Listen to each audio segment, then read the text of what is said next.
The scream tore through the silence of the old farmhouse. Sharp and raw, like a wound ripped open in the dead of night. Caleb bolted upright in bed, heart pounding, his hands clutching the sheets as if they could anchor him to reality.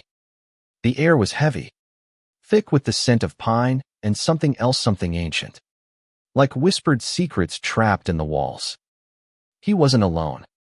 He never was. Not anymore. Every night since he'd moved into this crumbling relic of a house in rural Vermont. He came. Elias. The name wasn't spoken, wasn't written anywhere, but it had settled into Caleb's mind like a memory he hadn't lived. A man who wasn't there by day, whose touch was cold as frost, yet burned with a longing that made Caleb's chest ache. Tonight, like every night, Elias was there, sitting at the foot of the bed, his pale eyes catching the moonlight like twin moons of their own. "Caleb," Elias whispered, his voice a low hum that seemed to come from everywhere and nowhere. "You're awake." Caleb's throat tightened. He wanted to scream again, to demand answers. But the sight of Elias, his sharp jawline, the dark curls that fell just so, the way his translucent form seemed to flicker like a candle, stole his words. Instead, he rasped, "Why me? Why this house? What do you want?" Elias tilted his head, a sad smile playing on his lips. "You chose this place, didn't you? You felt it call you." Caleb couldn't deny it. He'd been a drifter, a painter chasing inspiration after a life of dead-end jobs and heartbreak in Boston. When he'd seen the listing for the old farmhouse cheap, isolated, perfect for an artist craving solitude, he had felt a pull, like a hook in his gut. He'd bought it sight unseen, packed his canvases, and driven north. That was 3 months ago. 3 months of sleepless nights, of Elias's visits, of a connection that felt like love but tasted like dread. "I didn't choose you," Caleb said, though his voice wavered. He swung his legs over the bed's edge, bare feet brushing the cold hardwood. "I don't even know what you are." Elias leaned closer, his form shimmering slightly. "I'm yours," he said simply, as if it explained everything. "And you're mine. This house, it binds us." Caleb's laugh was bitter. "Binds us? Like some kind of twisted marriage. I didn't sign up for this." But Elias's eyes darkened, and for a moment, the air grew colder. "You did," he said softly. "The moment you stepped through that door." Caleb hadn't always been alone. Growing up in a small Massachusetts town, he'd been the quiet kid, the one who sketched in the margins of his notebooks and dreamed of a life bigger than the one he was given. He'd come out at 17, expecting his family to disown him. They hadn't, at least. Not outright. But the distance grew, a slow frost that settled over every conversation.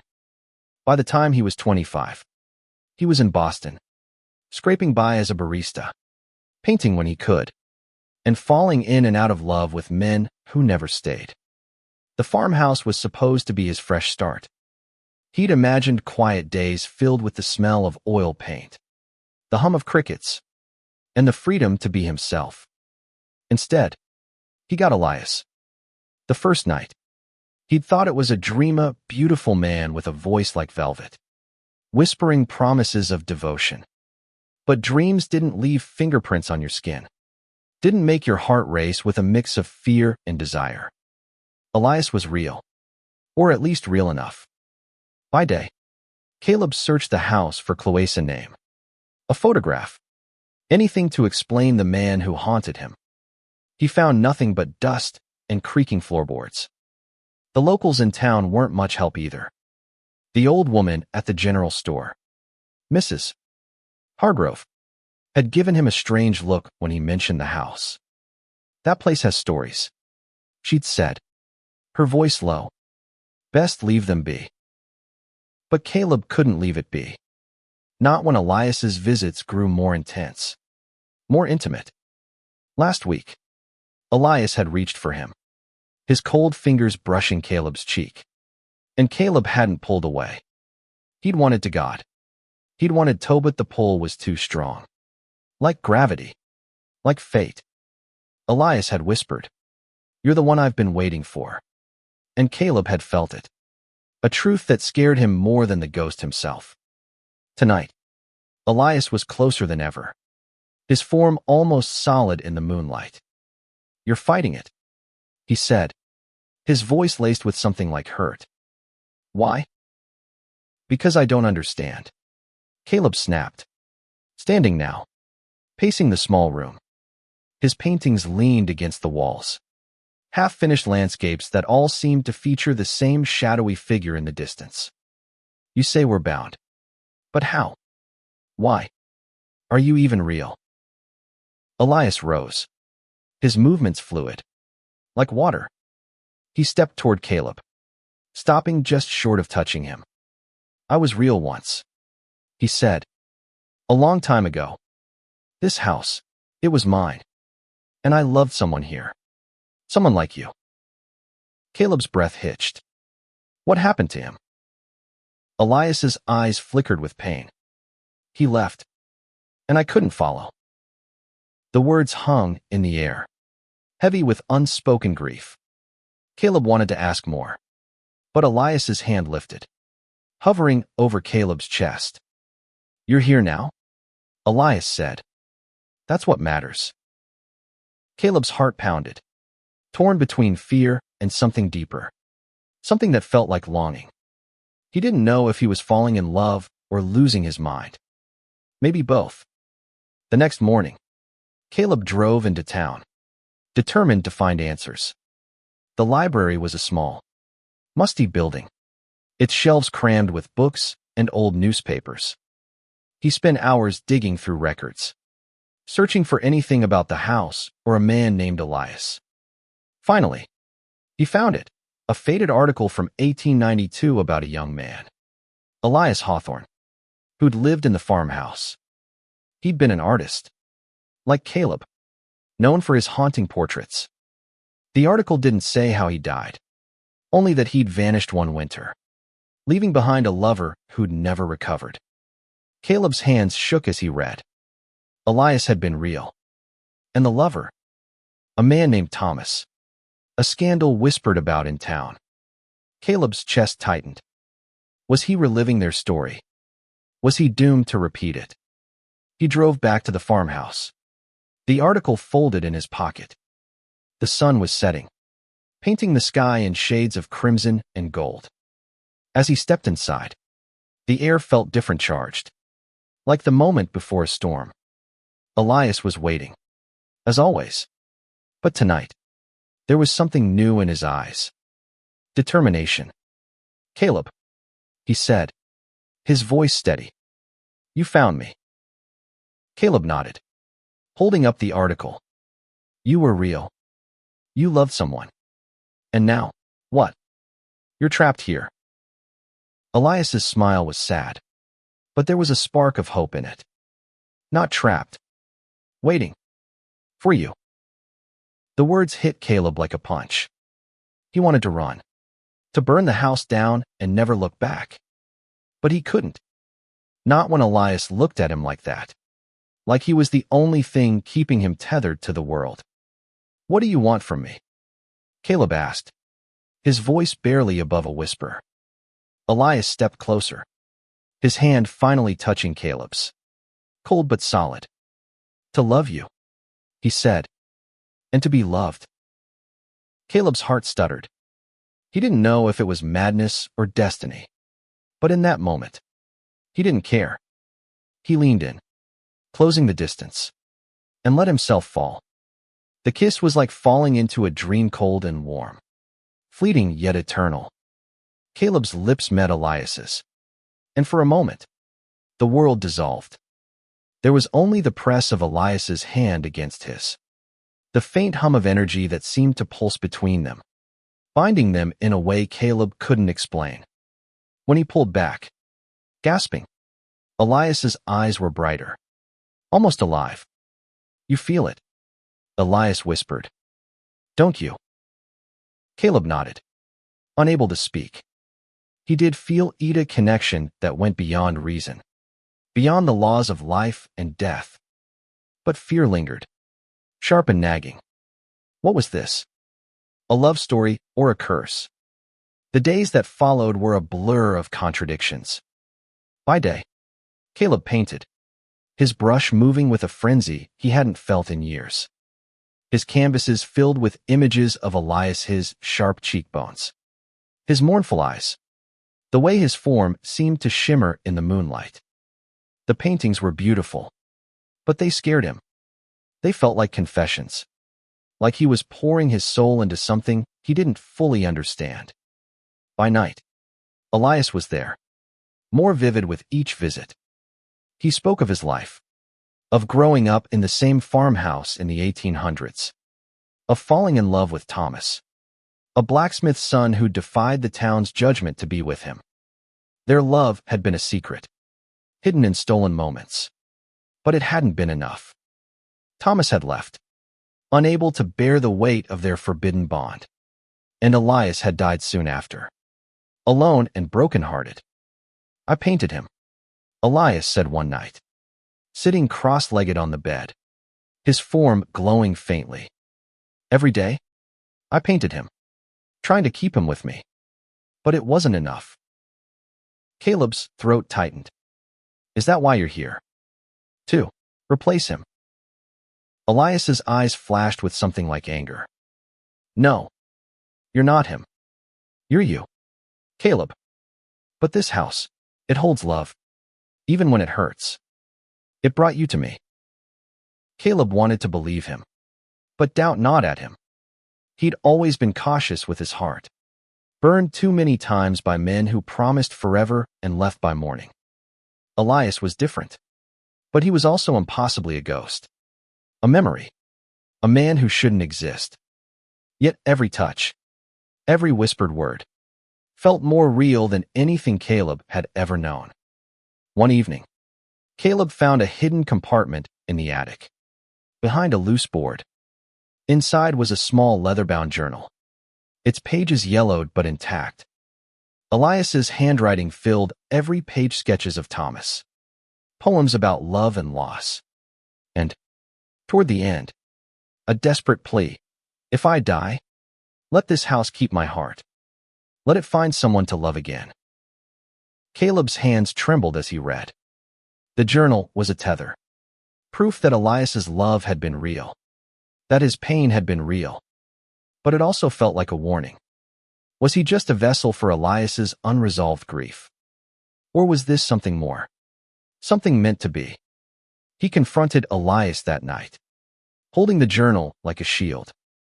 You wrote this, he said, his voice shaking.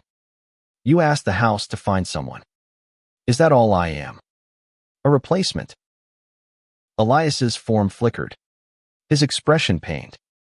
No, Caleb. You're not a replacement. You're my second chance. Caleb's heart ached, torn between fear and hope. And what happens when you get your chance? Do you leave me too? Elias reached for him, his touch colder than usual. I don't know, he admitted. But I know I love you. Isn't that enough? Caleb wanted to say yes, but the words caught in his throat. He let Elias pull him close.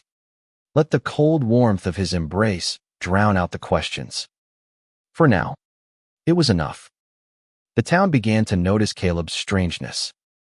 He rarely left the house, his eyes shadowed from sleepless nights. Mrs. Hargrove cornered him at the general store one day, her gaze sharp. You've been talking to him, haven't you? She said. The man in the house. Caleb froze. What do you know about him?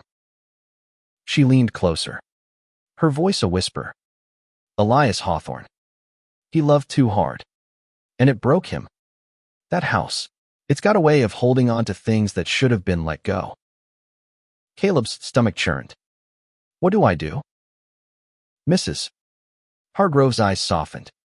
You decide if you're strong enough to love something that can't stay. Her words haunted him as he drove home.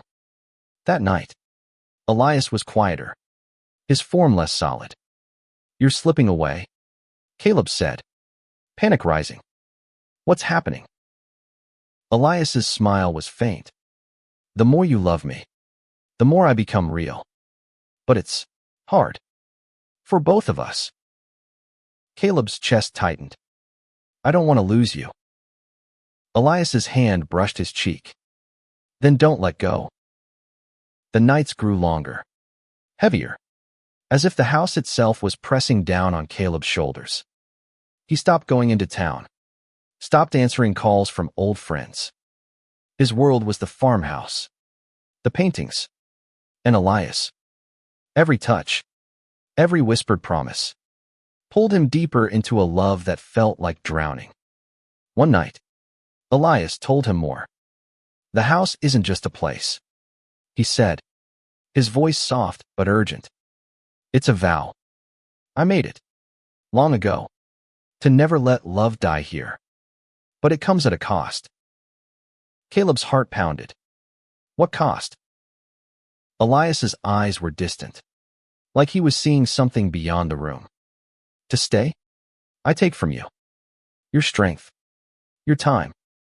The more we love, the more it binds us, and the more it hurts you." Caleb laughed, sharp and bitter. "Hurts me.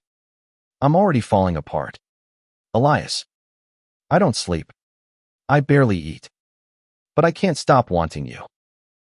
Elias's form flickered, his hand trembling as it reached for Caleb's. "I never wanted to hurt you," he said, "but I can't let go. Not yet." Caleb began to notice the changes. His hands shook when he painted. His reflection in the mirror looked hollow. He found gray hairs at his temples. Though he was only 32, the house felt alive, its walls creaking like a heartbeat, its shadows shifting when he wasn't looking. He wondered if he was losing himself to Elias, to the house, to this impossible love. He went back to the journal, reading it obsessively. Elias's words were a map of longing and despair. But one entry stood out. "If love is true, it must be free. I won't let this house chain another soul." Caleb's chest ached.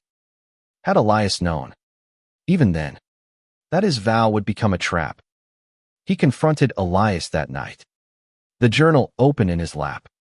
"You knew," he said, his voice raw. "You knew this would happen. That I'd fade." Elias's eyes were wet, though ghosts couldn't cry. "I didn't know it would be like this," he said. "I thought love would be enough." Caleb stood, pacing the room. "Enough for what? For you to move on? For me to die? What's the endgame? Elias?" Elias rose, his form more solid than ever, as if Caleb's anger gave him strength. "I don't know," he admitted. "But I can't lose you. Not again." Caleb's resolve cracked. He wanted to hate Elias, to run from this cursed house. But the love was too deep, too real. He pulled Elias close, their kiss desperate, a collision of need and fear. "I'm not Thomas," Caleb whispered against his lips. "I won't leave you. But you have to help me. Tell me how to fix this." Elias's hands tightened on Caleb's shoulders. "There's a way," he said, his voice barely audible. "But it's dangerous. For both of us." The next day, Caleb drove to the library again, determined to find answers.